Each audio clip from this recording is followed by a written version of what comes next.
पहले होता था कि जो थोड़े एज्ड हैं वो बोलते थे अक्सर कि हमें नींद नहीं आ रही है, लेकिन आजकल की यंग जनरेशन भी इसी की चपेट में आ चुकी है। इस स्लीप डिसऑर्डर का कारण क्या है? और लोगों को पता है हार्ट अटैक होता है तो हॉस्पिटल भागना है, हॉस्पिटल भागना है। लेकिन लोगों को ये नहीं पता चलता है कि स्ट्रोक कैसे हुआ, कि ये स्ट्रोक ही है कि नहीं हुआ, नस बिल्कुल। नस ब्रेन में कुछ हुआ है कि नहीं हुआ, हाँ, हाँ। हॉस्पिटल जाएं कि नहीं जाएं। अच्छा डॉक्टर साहब, आमतौर पर कहा जाता है कि कोई भी बीमारी जब शरीर में होती है तो उससे काफी पहले बॉडी जो है वो साइंस देना शुरू कर देती है कि ये प्रॉब्लम हो रही है और इसके लिए हमें सचेत होना चाहिए। क्या स्ट्रोक जो है ये बीमारी पहले से कोई साइन देती है? कुछ लोग कंफ्यूज हो जाते हैं कि हेडेक और माइग्रेन क्या ये एक ही चीज है या इसमें फर्क है? नमस्कार, कार्यक्रम में आपका स्वागत है। मैं हूं साक्षी सभरवाल। आज के इस कार्यक्रम में हम बात करेंगे स्वास्थ्य से जुड़ी हुई। हमारी भागदौड़ भरी जिंदगी में हम बहुत सारी हेल्थ इश्यूज को देखते हैं, सुनते हैं, आमतौर पर बात भी करते हैं, लेकिन हम इन्हें इग्नोर कर देते हैं। बहुत सारी ऐसी हेल्थ इश्यूज हैं, ऐसी बीमारियां हैं जो हम नोटिस करते हैं कि शरीर में ऐसा हो रहा है, लेकिन इग्नोर करते हैं क्योंकि रूटीन ऐसी है, लाइफस्टाइल ऐसा है। लेकिन वक्त वक्त के साथ ही वो चीज बढ़ती जाती है और बीमारी जो है वो शरीर में घर कर लेती है, लेकिन देर हो चुकी होती है। आमतौर पर जानकारी न होने के कारण ऐसा होता है। लेकिन कौन सी बीमारियां हैं, क्यों हो रही हैं, उनको किस तरह से रोक सकते हैं, ऐसी बहुत सारी बातों की जानकारी लेने के लिए आज स्टूडियो में हमारे साथ मौजूद हैं डॉक्टर अंकुश शर्मा, न्यूरोलॉजिस्ट हैं। सर, कार्यक्रम में आपका स्वागत है। नमस्कार, thank you ma'am, thank you for calling. Sir, जिस तरह से मैं बात कर रही थी, वैसे तो बहुत सारी बीमारियां आमतौर पर लोगों में देखने को मिलती हैं। लाइफस्टाइल ऐसा हो चुका है, हर कोई बहुत बिजी है अपनी लाइफ में और आमतौर पर बीमारियों को इग्नोर किया जाता है। कुछ बीमारियां ऐसी हैं जो कॉमन हैं, लेकिन फिर भी हम उन्हें बहुत लाइटली लेते हैं। अगर बात करूं मैं, जैसे पार्किंसन है, पहले बहुत रेयर था, अब आजकल ज्यादातर सुनने को मिलता है। माइग्रेन है, हेडेक है, स्लीप डिसऑर्डर्स ऐसे हैं जो आमतौर पे हर किसी, शायद हर दूसरे इंसान को ये इशू है स्लीप डिसऑर्डर का। इसके अलावा मेमोरी को लेकर भी लोग शिकायत करते हैं कि भूल जाते हैं। बहुत सारी ऐसी चीजें हैं जो न्यूरोलॉजिकल जो है उसके साथ जुड़ी हुई हैं। मैं आपसे सबसे पहले ये जानना चाहूंगी कि अगर हम बात करें पार्किंसन और स्ट्रोक, जो दो बड़ी बीमारियों की बात की जाती है, ये मामले लगातार लोगों में क्यों बढ़ रहे हैं? देखिए मैडम, ये मामले बढ़ नहीं रहे, बेसिकली पिकअप रेट ज़्यादा हो गया है। अच्छा। तो पहले क्या रहता था कि सुपर स्पेशलिटी डिपार्टमेंट्स नहीं थे और बाकी जो डॉक्टर्स की जो रीच थी वो भी कम थी। अब over the period of time आप देखोगे लास्ट 10-20 ईयर्स में डॉक्टर्स का नंबर भी बढ़ा है और reach to rural areas and other areas बढ़ गई है। तो पिकअप रेट ज्यादा हो गया है। अच्छा। मामले वैसे ही हैं, पहले भी होते थे। पहले लोग ज्यादातर जो है लोकल डॉक्टर्स को दिखाते थे, या फिर डॉक्टर्स नहीं भी होते जो उनके वहां पर जो वैद्य हकीम या फिर जो बुजुर्ग सीनियर आदमी होता था उनको लोग दिखाते थे। तो ऑब्वियसली उनको ज्ञान नहीं था कि ये बीमारी हो सकती है क्या है। लोग झाड़ फूंक में विश्वास करते थे, माथा वाथा टेकने जाते थे या कुछ और करते थे। अब वो चीजें, क्योंकि लोगों में जागरूकता बढ़ गई है, लोगों में पढ़ाई हो गया है, जो हमारा स्टेटस है वो बढ़ गया है, सब लोग मेडिकल फील्ड की तरफ हाथ बढ़ाते हैं और चाहते हैं कि ये सब चीजों के ऊपर विश्वास ना करके लोग मेडिकल फील्ड की तरफ आ रहे हैं। तो पिकअप रेट जरूर बढ़ गया है, लेकिन परसेंटेज वाइज नहीं मैं बोल सकता हूँ कि ये बढ़ गया है over the period of time, लेकिन हाँ पिकअप रेट जरूर बढ़ गया है। अच्छा, स्ट्रोक और पार्किंसन क्या ये क्योरेबल है या इनको किस तरह से इसको कोई भी पेशेंट ले? ये दो डिफरेंट बीमारी हैं। तो हम शुरुआत स्ट्रोक से करते हैं क्योंकि मेरा फेवरेट सब्जेक्ट है। बिल्कुल। स्ट्रोक में ऐसा रहता है कि हमारे ब्रेन को ब्लड सप्लाई चाहिए। अच्छा। तो वहां पर भी वेसल्स जा रही हैं जहां से खून लेके, जो रक्त धमनियां होती हैं जिनको बोलते हैं, वो खून लेके आपके ब्रेन की तरफ जा रही हैं, हार्ट से खून जाता है। ठीक है। अगर हमारे ब्रेन की वो नस फट जाए, जहाँ बंद हो जाए, उसको हम स्ट्रोक बोलते हैं। अच्छा। तो फटने से या नस बंद होने से क्या होगा कि जिस एरिया को वो ब्रेन के सप्लाई कर रही थी ब्लड, जहां वो खाना लेके जा रही थी, ऑक्सीजन लेके जाती थी, वो एरिया डैमेज हो जाएगा। और उस एरिया को कोई काम होगा, जैसे ब्रेन में कुछ हिस्से होते हैं जिनका काम है कि राइट साइड का बाजू चलाना है, राइट साइड की टांग चलानी है, कुछ हिस्सों का काम है हमें बात करवानी है, कुछ हिस्सों का काम है सोचना है, एसोसिएशन एरियाज जिसको बोलते हैं। तो जिस भी एरिया के हिस्से की ब्लड सप्लाई बंद हो जाएगी या नस फट जाएगी, उस एरिया का, ब्रेन का वो वाला एरिया जो है काम करना बंद कर देगा और उसके सिम्टम्स आ जाएंगे। उसको हम स्ट्रोक बोल देते हैं। हेमरेजिक स्ट्रोक या इस्केमिक स्ट्रोक। नस बंद होने को हम इस्केमिक स्ट्रोक बोलते हैं, नस फटने को हेमरेजिक स्ट्रोक बोलते हैं। इलाज है कि नहीं, जो आपने मेन पूछा। हाँ, बिल्कुल। इलाज है। उसमें सबसे ज्यादा जो मैं फोकस करना चाहूंगा वो कि नस बंद होने का, क्योंकि उसका इलाज आज की डेट में कारगर इलाज है। 1996 से मेडिसिन अवेलेबल है पूरी दुनिया में, जिसको कि एल्टीप्लेज या टेनेक्टिप्लेज या क्लॉट बस्टर मेडिसिन बोलते हैं। अच्छा। उसमें लेकिन प्रॉब्लम ये है कि आपको हॉस्पिटल में टाइम पे पहुंचना है। तो गोल्डन पीरियड बोला जाता है 3 आवर्स, जो कि अच्छा। आजकल एक्सटेंड कर दिया गया है 4.5 आवर्स तक। ठीक। और कुछ केसेस में इवन मोर देन दैट, उससे भी ज्यादा टाइम पीरियड में हम गोल्डन मान सकते हैं। बट लेकिन मोटा सब जो लोगों के लिए वो ये है कि आप कम से कम ये याद रखिए कि 3 घंटे गोल्डन पीरियड है, आपको रश इन करना है हॉस्पिटल में जहां पर ये दवाई अवेलेबल हो। ठीक। तो वहां पर कुछ टेस्ट किए जाते हैं, सीटी स्कैन, अदर जो रूटीन टेस्ट होते हैं, उसमें हम देख के, पेशेंट को देख के, टेस्ट देख के एक डिसाइड करते हैं कि आपकी नस फटी है कि ब्लॉक हुई है। अगर ब्लॉक हुई है तो ये दवाई दी जा सकती है। ठीक। और ये दवाई देने से ऐसा रहता है कि जो ब्रेन के नसें खराब हो रही थी, मर रही थी, कि ब्लड सप्लाई नहीं मिल रही थी, ये क्लॉट बस्टिंग मेडिसिन देने से ब्लड सप्लाई रिस्टोर हो जाती है और बहुत सारे हिस्से या बहुत सारा जो नर्व्स होते हैं वो डैमेज होने से बच जाते हैं। तो फॉर एग्जांपल एक आदमी है जिसको ये क्लॉट बस्टिंग मेडिसिन नहीं मिली और उसको पूरा हेमिप्लीजिया हो गया, एक साइड का पूरा अधरंग हो गया और वो कभी ठीक नहीं होगा। जिसको दवाई मिलती है ज्यादातर आप देखोगे 3 महीने के बाद वो चलने फिरने के काबिल हो जाता है, अपना काम करने के लायक हो जाता है। अच्छा। तो ये एक मेडिकल ब्रेक थ्रू है जो 1996 से अवेलेबल है। जम्मू में भी अवेलेबल है, बहुत सारे हॉस्पिटल्स आजकल ये कर रहे हैं। प्रॉब्लम सिर्फ यही है कि लोगों को अवेयरनेस नहीं है कि ऐसी कोई मेडिसिन अवेलेबल होती है।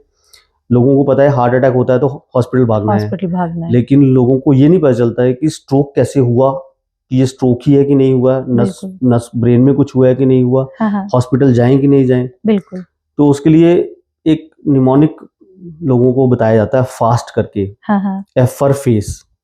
अगर सडनली आपका चेहरा जो है टेढ़ा हो जाए एकदम से, ये स्ट्रोक हो सकता है। तो अच्छा। इसको आपने इग्नोर नहीं करना, immediately hospital. A for arm, यानी कि आपकी एकदम से बाजू कमजोर पड़ जाए या पांव कमजोर पड़ जाए, इसका मतलब ये स्ट्रोक हो सकता है। मैं फिर से बोल रहा हूँ, हो सकता है। ठीक है। तो आप नहीं डिसाइड कर सकते, हमें हॉस्पिटल में ही जाना पड़ेगा। तो हॉस्पिटल जाइए। अगर किसी को स्पीच एकदम से, मैं बात कर रहा हूँ और सडनली अब मैं बात नहीं कर पा रहा हूँ, तो ये स्ट्रोक हो सकता है। T is time.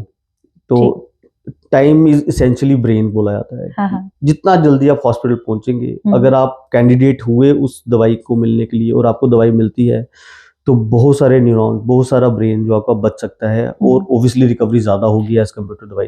अच्छा, ये जो आपने सिम्टम्स बताए, ये एक साथ सब इकट्ठे होंगे या कोई एक अगर इसमें से होता है तो हम इसको एज अ स्ट्रोक लेकर चल सकते हैं? कोई भी एक होता है, आपको इमीडिएटली हॉस्पिटल जाना है। वो आगे डॉक्टर डिसाइड करेगा कि टेस्टिंग करके, हाँ जी करेगा।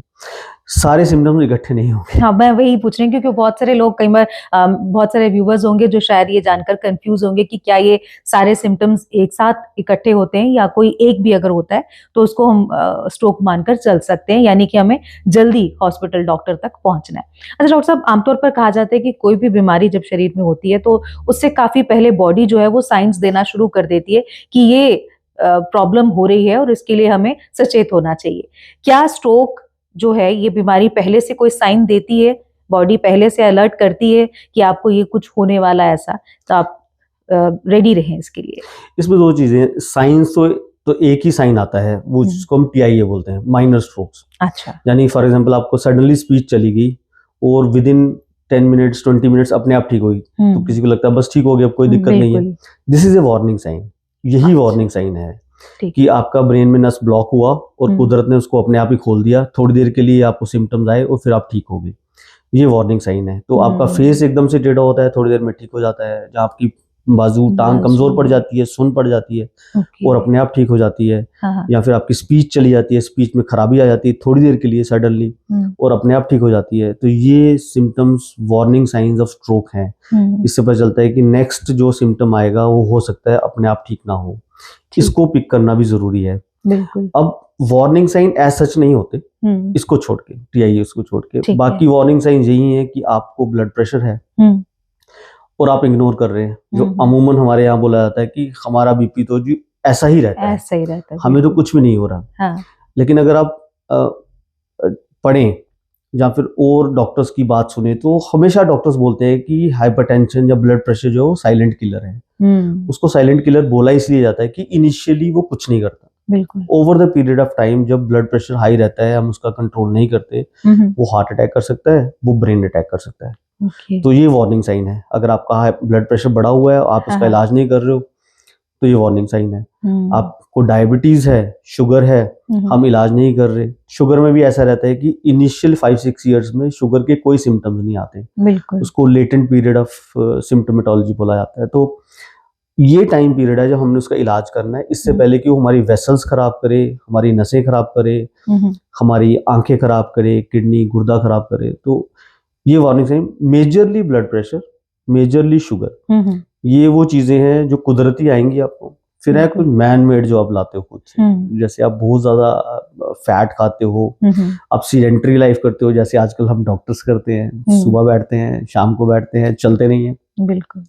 या फिर आप स्मोक करते हो, तो आपने खुद किया है।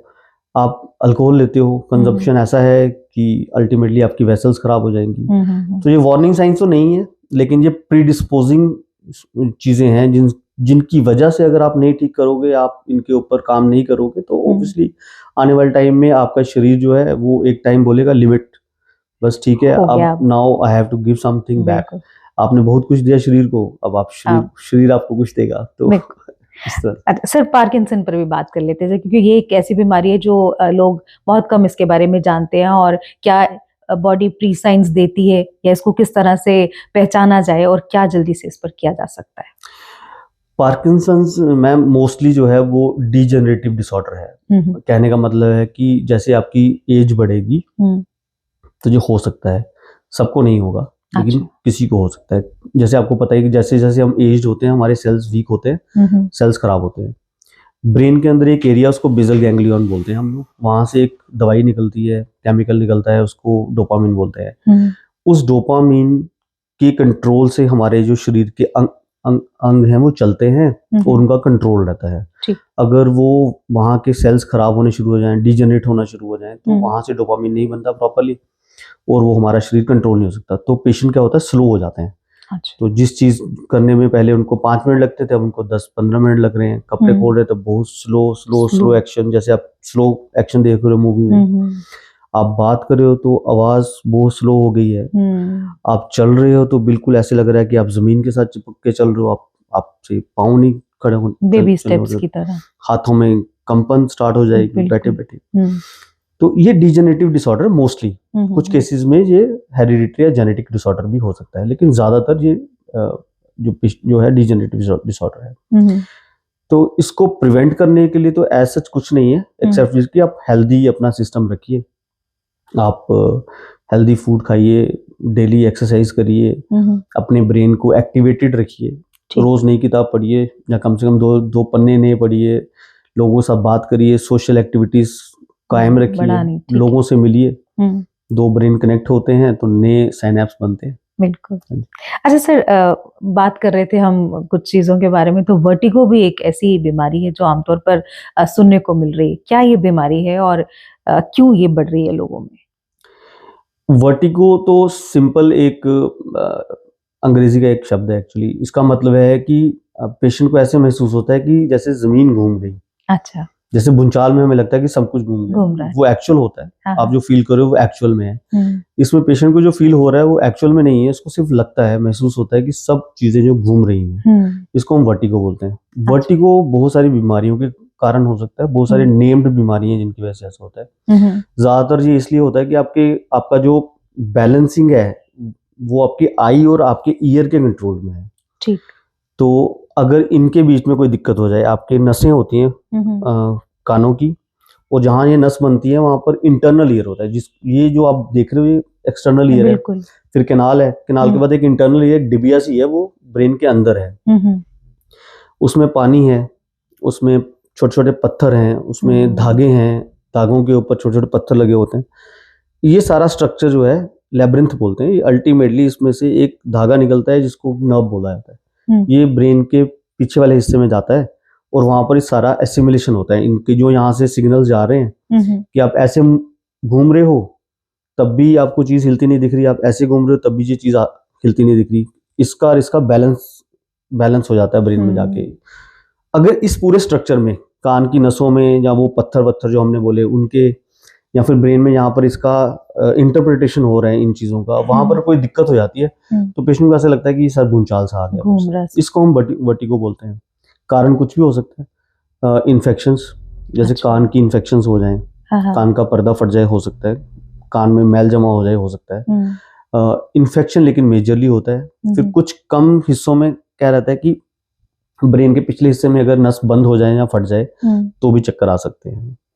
तो एक्यूट ऑनसेट चक्कर भी एक सिम्टम हो सकता है कि स्ट्रोक का।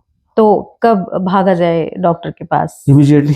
अच्छा, जैसे ये प्रॉब्लम हो, सिम्टम हो तो आपको जाना तो पड़ेगा डॉक्टर, इग्नोर ना करके सीधा डॉक्टर के पास जाए। अच्छा डॉक्टर साहब, एक चीज और, आजकल आप जब भी किसी से बात करेंगे तो आपको ये जरूर सुनने को मिलेगा कि मुझे ज्यादातर हेडेक रहती है या मुझे माइग्रेन हो रखी है। कुछ लोग कंफ्यूज हो जाते हैं कि हेडेक और माइग्रेन क्या ये एक ही चीज है या इसमें फर्क है। तो आज मैं ये जानना चाहूंगी कि हेडेक और माइग्रेन, वैसे तो ये अलग चीजें हैं जो मैंने भी थोड़ा बहुत सुना या पढ़ा है, लेकिन फिर भी एज एन एक्सपर्ट आपसे जानना चाहूंगी कि हेडेक और माइग्रेन अलग अलग हैं, इनको किस तरह से देखा जाए और ये क्यों बढ़ रही हैं और इनको कितना सीरियसली लेना चाहिए? हेडेक तो एक ब्रॉड टर्म है कि सर दर्द को आप हेडेक बोलोगे। अगर वो सर दर्द फॉर एग्जांपल ट्यूमर से है तो उसको हम माइग्रेन नहीं बोल सकते। अच्छा। क्योंकि माइग्रेन एक ऐसी हेडेक है जो बिनाइन है, मतलब कि वो लाइफ थ्रेटनिंग नहीं है। तो उसका एक क्राइटेरिया है कि कब हम किसी पेशेंट को माइग्रेन बोलेंगे। फॉर एग्जांपल कोई हमारे पास आता है कि हमें 6 महीने से सर दर्द होती है, एक साइड में होती है और वो थ्रॉप करती है, पल्सेट करती है, हमें उल्टी उल्टी का मन करता है, हमें कोई बात कर रहा हो उस वक्त, जहाँ शोर कर रहा हो, जहाँ लाइट में जाना पड़े तो हमें दिक्कत होती है। ये क्राइटेरिया है एक सारा। ठीक। और अगर ये क्राइटेरिया मीट होता है, आपका एमआर स्कैन या सीटी स्कैन नॉर्मल आते हैं, तो ये माइग्रेन हो सकता है। अगेन ये डोमेन है डॉक्टर का, जो देख रहा है उसी को डिसाइड करना है। हेडेक तो एक ब्रॉड टर्म है। ब्रेन के अंदर नस फट जाएगा, हेडेक हो सकता है। आंख का प्रेशर बढ़ जाएगा, हेडेक हो सकता है। ब्रेन के अंदर इन्फेक्शन हो जाएगा, हेडेक हो सकता है। तो दोनों चीजें सिमिलर नहीं है। हेडेक में एक पार्ट जो है वो माइग्रेन भी है। अच्छा। माइग्रेन बिनाइन है, जो मैंने पहले बोला। तो माइग्रेन पे कई लोग माइग्रेन होने पर बहुत ज्यादा टेंशन में आ जाती है कि नहीं मुझे ये इशू है, तो कब डॉक्टर तक पहुंचना चाहिए? माइग्रेन में अगर तो क्लियर कट है कि माइग्रेन ही है तो नॉर्मली हम बोलते हैं कि अगर आपको हफ्ते में 2 या 2 बार से ज्यादा सर दर्द हो रहा है तो आपको डॉक्टर के पास जाना है, क्योंकि आपको प्रोफाइलैक्सिस स्टार्ट करनी पड़ेगी। ऐसी दवाई जो कि आपकी हेडेक की फ्रीक्वेंसी और इंटेंसिटी दोनों को कम कर देगी।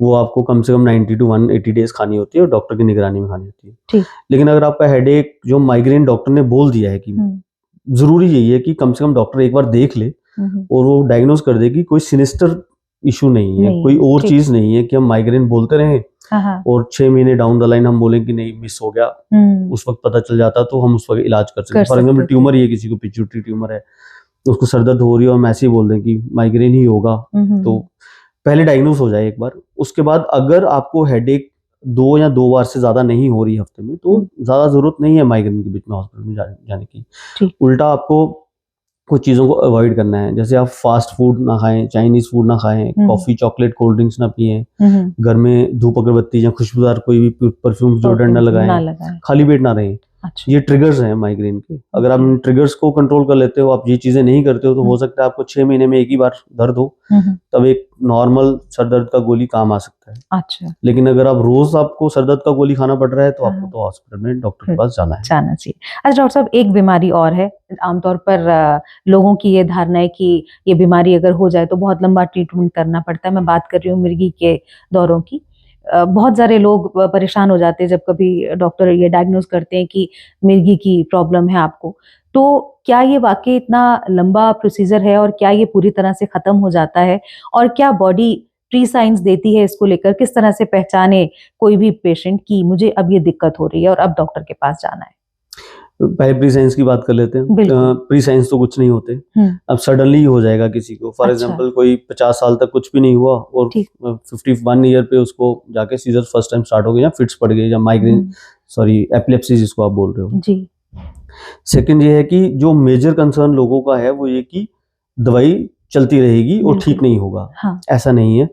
अगर आप 100 पेशेंट एपिलेप्सी के देखें या सीजर्स के देखेंगे तो नियरली 70% पेशेंट्स की अगर प्रॉपरली इलाज किया जाए तो मिर्गी ठीक हो सकती है। अच्छा। 70% तो काफी बड़ा चंक है, यानी कि 2/3 पेशेंट्स की, यानी हर 4 पेशेंट में से 3 पेशेंट ठीक हो सकते हैं। शर्त एक ही है कि आपका डायग्नोसिस कौन सी तरह का मिर्गी है ये प्रॉपरली जो है डायग्नोस किया जाए। मतलब टाइप्स हैं इनमें भी? मिर्गी के भी बहुत सारे टाइप्स हैं। ओके। और सारे टाइप्स क्योरेबल नहीं है, कुछ अच्छा। ट्रीटेबल हैं, कुछ क्योरेबल हैं। ओके। तो सबसे पहले तो यही इंपॉर्टेंट है कि आपको जो मिर्गी हो रही है वो टाइप क्या है, ए टाइप है, बी टाइप है, सी टाइप है, नाम है उनके सारों के। पहले वो डायग्नोस हो गया, फिर उस टाइप का एक ड्रग ऑफ चॉइस होता है कि ये वाला जो ड्रग है, ये वाला जो एंटी एपिलेप्टिक या मिर्गी को तोड़ने वाला जो दवाई है, ये सबसे बेस्ट है इसके लिए। तो वो स्टार्ट की जाए और पेशेंट को फॉलो किया जाए कि क्या उसके दौरे बंद हो जाते हैं। अच्छा। अगर उसके दौरे बंद हो जाते हैं, जिस डोज पे दवाई, जो जिस दवाई पे और जिस डोज पे दौरे बंद हो जाते हैं, वो कम से कम फिर उसको 2 से 7 साल खानी है। ठीक है, 2 से 7 साल, 2 to 7 ईयर्स। ठीक। तो आप खाओगे। मीडियनली लोग आमतौर पे डॉक्टर जो है 3 साल बोलते हैं, कोई 4 साल भी बोलते हैं, लेकिन 2 to 7 years seizure free interval होना चाहिए। मतलब 2 से 7 साल ऐसे जिसमें दौरा ना पड़े दवाई खाते खाते। अच्छा। अगर ऐसा रहता है तो फिर उसके बाद आप ड्रग्स टेपर ऑफ कर सकते हो। जब आप ड्रग्स टेपर ऑफ करते हो तो ऐसे पेशेंट में 70% में दोबारा दौरा नहीं पड़ेगा। तो अगर आप प्रॉपरली किसी को ट्रीट कर रहे हो, वो प्रॉपरली दवाई खा रहा है, आपके कहने से चल रहा है, और 3 साल के बाद आप डिसाइड करते हो कि हम इसका दवाई टेपर ऑफ करेंगे, स्लोली बंद करेंगे, बंद हो जाता है, आप उसको 6 महीने फॉलो करते हो बिना दवाई के। अगर उसको कुछ नहीं होता, इसका मतलब वो क्योर्ड ही है। ज्यादातर उसको कोई दौरा नहीं पड़ेगा। ये वो 70% केसेस होते हैं। जो बच जाते हैं उनको दोबारा से एक बार ट्रायल दिया जाएगा, एक बार फिर से ट्राई किया जाएगा बंद करने के लिए। उसमें 10-20% को फर्क पड़ जाता है, बाकियों को लाइफ लॉन्ग खानी पड़ेगी।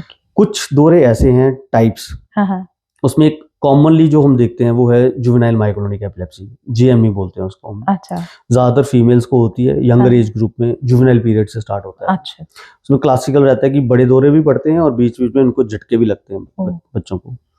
ऐसे दौरे अगर जेएमई सच में है तो इसमें दवाई बंद नहीं होती, लेकिन अच्छी बात यह है कि जब तक आप दवाई खाते रहोगे तो ज्यादातर दौरे भी नहीं होते। अच्छा। इसमें क्योर रेट भी, ट्रीटमेंट रेट भी जो है वो, सक्सेस रेट जो है वो 99% के आसपास है।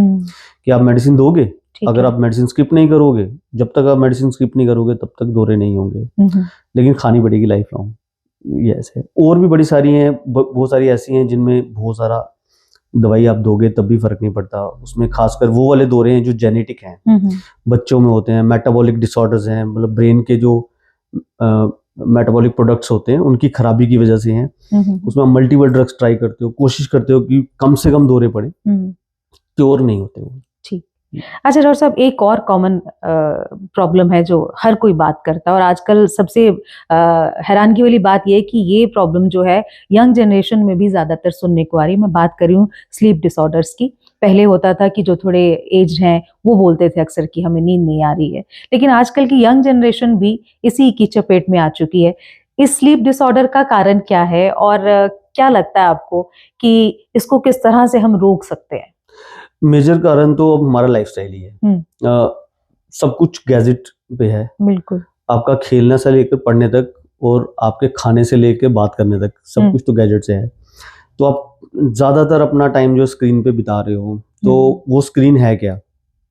वो फोटो इलेक्ट्रिक वेव्स हैं। बिल्कुल। ब्रेन में वही है, वो उनका इंटरेक्शन है। ऑल्दो इसका कोई साइंटिफिक स्टडी नहीं है, इसलिए मैं ज्यादा नहीं बोलूंगा इसके ऊपर, क्योंकि as a doctor we can't say something जो साइंटिफिकली अभी प्रूवन नहीं है। लेकिन जो आप देखोगे anecdotal over the period of time, last कुछ ईयर से, जब से हम मोबाइल्स बहुत कॉमन हो गए हैं, तो लेट नाइट तक मोबाइल्स देखना, रात के 4-4 बजे तक देखना, तो आपके बॉडी में स्लीप क्लॉक है एक, उसमें एक हार्मोन है मेलाटोनिन जो आपको बताता है कि अब ये आपके सोने का टाइम आ गया, ये आपके जागने का टाइम आ गया। आप उस मेलाटोनिन को पता ही नहीं चलने दे रहे हो कि दिन है कि रात है। बिल्कुल। कुछ दिन आप इसी तरह से करते रहोगे तो ब्रेन भूल ही जाता है कि आपका टाइम क्या है सोने का और जागने का क्या टाइम है, रेस्ट कब करनी है, काम कब करना है।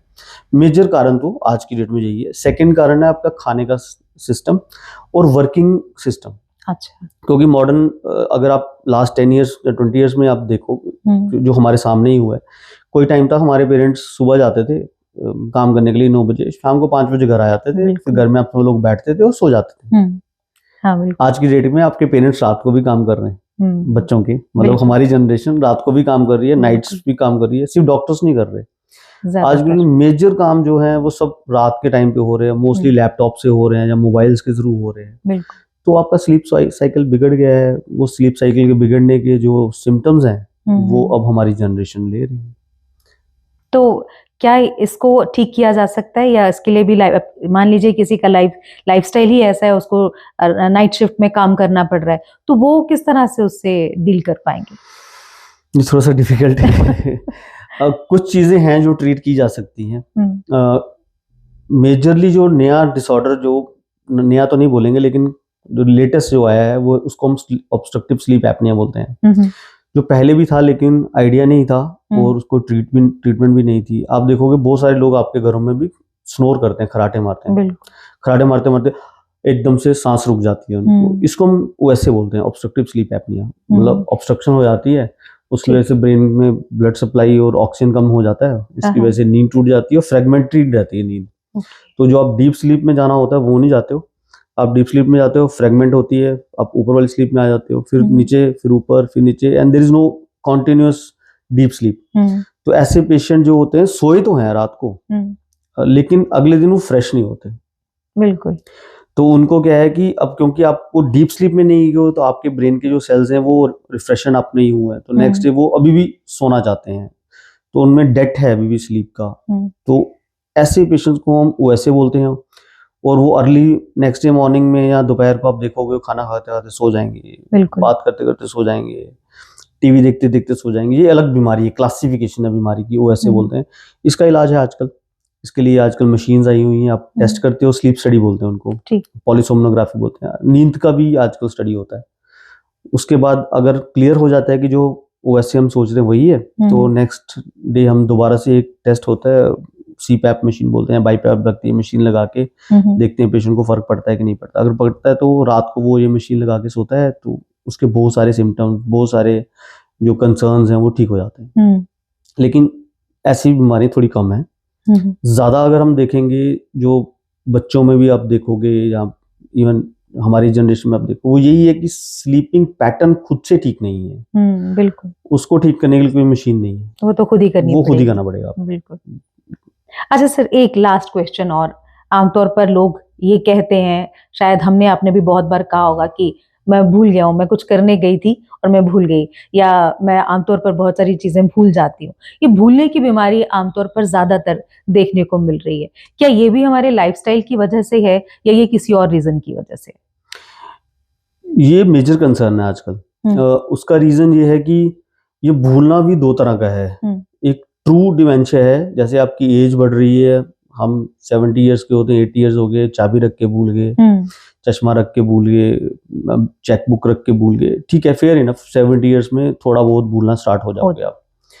लेकिन जो यंगर जनरेशन आजकल बोल रही है कि हम भूल जाते हैं, वो लाइफस्टाइल है। अच्छा। रीजन बीइंग कि हमें हर एक टाइम में एक पल में हमें 6 काम करने हैं। मुझे मोबाइल में अपने फ्रेंड से बात करनी है, ये भी याद रखना है, मुझे अपने बॉस को ईमेल करनी है, ये भी याद करना है, मुझे किचन में मैंने टी छोड़ के रखी है वो भी करने। मल्टीटास्किंग। तो मल्टीटास्किंग में क्या होता है कि जो वर्किंग मेमोरी यूज होती है, तो वर्किंग मेमोरी में कैपेसिटी होती है कि आप सिर्फ इतना ही काम कर सकते हैं। ठीक। तो आप उसको एक्सीड करोगे तो 2-3 चीजें भूल जाओगे, वो तो कॉमन है, वो हो गई। तो ये बीमारी नहीं है। अच्छा। इसका बेस्ट ऑप्शन ये है कि आप अपना टाइमलाइन रखिए कि मुझे इसमें ये काम करना है और उसमें फोकस रहिए।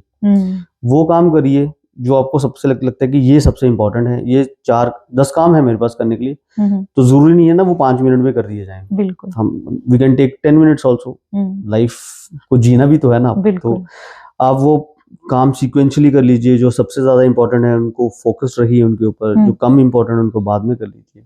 फिर भी अगर किसी को लगता है कि नहीं ये सब करने के बाद भी मुझे, देन उसकी टेस्टिंग जरूर होनी चाहिए। ज्यादातर विटामिन डेफिशिएंसी से, विटामिन B12 डेफिशिएंसी से, किसी को थायराइड हो रहा हो उससे, बिल्कुल कुछ और डेफिशिएंसी की वजह से हो सकता है। फिर भी अगर नहीं ठीक होता तो ऑब्वियसली एक्सपर्ट ओपिनियन चाहिए, लेकिन सबको नहीं चाहिए एक्सपर्ट ओपिनियन। ये मैं फोकस कर इस चीज के लिए अब कि मैंने सुबह चाय चढ़ाई थी, वहां से मैं मोबाइल पे बॉस से बात कर रहा था और फिर वहां से मैंने ईमेल कर रहा था, तो मुझे याद ही नहीं रहा कि मेरी चाय उबल गई है। तो ये डिमेंशिया नहीं है, ये आप मल्टीटास्क कर रहे हो, आपका ब्रेन सपोर्ट नहीं कर रहा आपको। इसका बेस्ट एग्जांपल जो हम लोगों को देते हैं वो बोलते हैं कि जो हमारी जनरेशन है, अगर आप देखोगे हमारे टाइम में मोबाइल जो होते वो डायल वाले मोबाइल थे, नंबर 5 या 6 होते थे। बिल्कुल। तो 6 नंबर जो है वर्किंग मेमोरी है, आप एक टाइम में 6 ही नंबर याद कर सकते हो। तब आप बोलते थे कि मेरा नंबर 56872 है, तो आपको मैं बोलूंगा आप बता दोगे अब क्या नंबर था। बिल्कुल, तो 56872 याद है ना। बिल्कुल। लेकिन अगर मैं 10 डिजिट का नंबर बोलूंगा आप नहीं बता पाओगे, टाइम लगेगा, क्योंकि ये इसको 10 डिजिट के नंबर को याद करने के लिए आपको सिर्फ वर्किंग मेमोरी नहीं चाहिए, आपको डीपर मेमोरी चाहिए, तो उसके लिए बहुत फोकस होना पड़ेगा। वो रीजन है एक्चुअली। चलिए, मतलब कुछ चीजों में ज्यादा सीरियस होने की जरूरत नहीं है, लेकिन कुछ में बहुत ज्यादा जरूरत है और टाइमली उसे पहचान कर डॉक्टर तक पहुंचना बेहद ज्यादा जरूरी है। सर, बहुत सारी बातें आज जल्दी में, हालांकि वक्त बहुत कम है, लेकिन बावजूद उसके आपसे समझने की कोशिश की। आपने भी बहुत बेहतरीन तरीके से उन बातों को समझाया। हमें उम्मीद है कि हमारे दर्शक उन तमाम प्रॉब्लम्स को समझ पाए होंगे और कब किस वक्त डॉक्टर के पास पहुंचना है ये जरूर अब जान गए होंगे। डॉक्टर साहब, जल्दी से कुछ टिप्स हमारे दर्शकों को कि अगर वो इनमें से कोई एक प्रॉब्लम या किसी भी तरह की प्रॉब्लम में है तो क्या सिंपल सी टेक्निक को यूज करें हेल्दी लाइफस्टाइल के लिए? जैसे ब्रेन के लिए नहीं, सबके लिए ही है। आप एटलीस्ट 30 मिनट्स एक्सरसाइज करिए 5 टाइम्स ए वीक। डॉक्टर्स भी नहीं कर पा रहे हैं, लेकिन करना जरूरी है। बिल्कुल। सेकंड, हेल्दी खाना खाइए। हेल्दी मीन्स कि जो लोकल फूड मिलता है। नॉर्मली अभी क्या है कि सब लोग प्रिजर्व्ड फूड खा रहे हैं ज्यादातर। डॉक्टर भी, हम ये नहीं बोल रहे कि हम नहीं खा रहे, लेकिन अब बात यह है कि करना क्या चाहिए वो इम्पोर्टेंट है। तो जो लोकल फूड बनता है वो खाइए। ज्यादातर फास्ट फूड खा सकते हो महीने में एक बार, कोई दिक्कत नहीं है। थर्ड ये है कि स्क्रीन टाइम कम रखिए। फोर्थ, अगर आपकी फैमिली में किसी को भी ब्लड प्रेशर या शुगर है उसका इलाज करिए। और अगर आपके पेरेंट्स को ब्लड प्रेशर शुगर है तो आप प्लीज 35 ईयर्स के बाद अपना एवरी ईयर जब आप अपना बर्थडे करते हैं तो ये दोनों चीजें चेक करिए। ये बहुत बेहतरीन कहा। जितनी जल्दी आप पकड़ा जाएगा, जितनी जल्दी डायग्नोज होगा, आप इलाज करेंगे।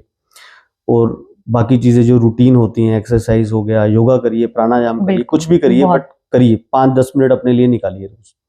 ये डॉक्टर साहब ने बहुत बेहतरीन बात कही है कि कुछ स्टेप्स को फॉलो कीजिए। और जब साल में हम अपना बर्थडे सेलिब्रेट करना नहीं भूलते हैं तो कम से कम एक बार अपना बॉडी चेकअप जरूर करवाएं, ताकि आप किसी भी तरह की अगर हेल्थ इशू बन रहा है तो उसको पहचान पाए। सर, कार्यक्रम में आने के लिए, हमसे बात करने के लिए, बहुत सारी इंपॉर्टेंट जानकारी देने के लिए आपका बहुत बहुत शुक्रिया। Thank you welcome. और इसी के साथ मुझे दीजिए इजाजत। नमस्कार। जम्मू कश्मीर की खबरों के लिए जुड़े रहिए JK अपडेट के साथ।